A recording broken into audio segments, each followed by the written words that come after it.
It's so exciting to see all of these competitors coming from all over. The SUP family is huge.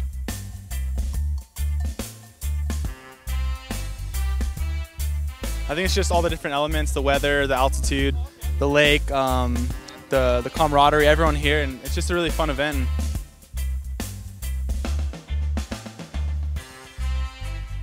And this is our second year here, and we've seen almost a double in sign-ups from last year.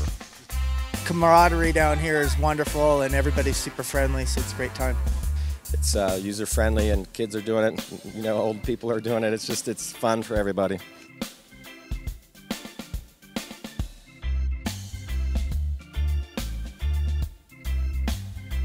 Today we have the H2O Overdrive Ghost Town Paddle, which is an open class event for amateur up to pro level competitors. So the first course is a 1 mile course, and it's more for the beginner, so they can not really have to navigate a lot of really sharp turns and things like that. So the people that don't really want to jump up to the elite class yet can go out, paddle, have some fun, and not really have to worry about a lot of sharp turns, falling, and things like that. One lap is approximately a mile.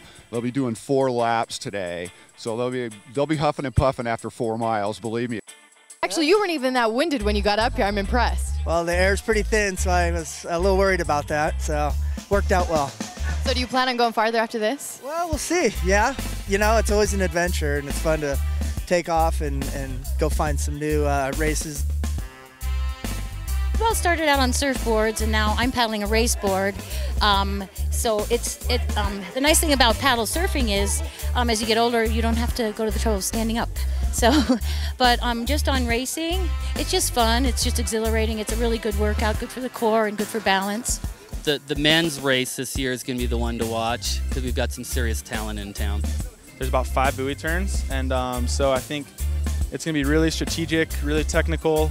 And yeah, I think it's just you got to race a smart race to win here. It's not just the fastest guy, but it's going to be the fastest, smartest guy too. So you're going to really have to do a lot of technical work out here to get a top finish today. Yeah, but Slater was kind enough to come up and let me know, and well, he told me last year about how brutally hot it was, and just trying to breathe was difficult.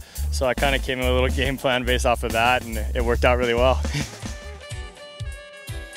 There was this giant stretch, at a couple different times along the course of just, it was like, hey, Danny, keep it up. They're almost behind you, not.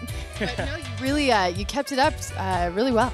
Well, I figured since I just got in, I wasn't going to be ready for this. So I just kind of got a nice little run. And once I realized I had a gap, I just settled into a rhythm. And I was hoping those guys would go so hard they'd kill themselves. So the altitude for sure. I could definitely start off really strong. A lot of these guys starting off strong might get into a heavier breathing state. So I think I had an advantage there. Boat chop's boat chop. Everywhere you paddle in the world, you're going to have boat chop. So having these guys from Redondo Beach and Maui and the 2 guys in front of me, they're just unbelievable paddlers, and they can paddle in any condition, anytime. So I'm just stoked to be coming in right behind them.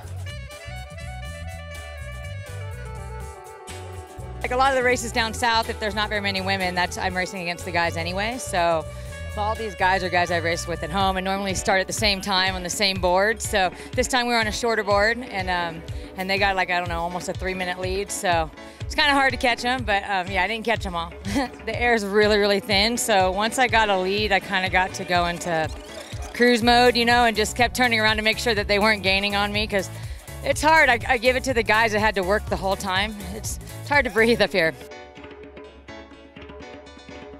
Andy Bassick is always a fierce competitor. She's been doing this for quite some time, and I look at her as definitely somebody that I looked up to her. So it would be a big honor to place right next to her. We're about 50% ahead of where we were last year with racers, both on the amateur and the pro series. So we're very excited. Also a multitude of sponsors, both locally and from afar, coming to the event to support this awesome event today. It's all about surfing, and you have this beautiful lake to paddle in, and all the places you can cruise around, and the exercise, for what it does for your body and your mind, it's hard to beat.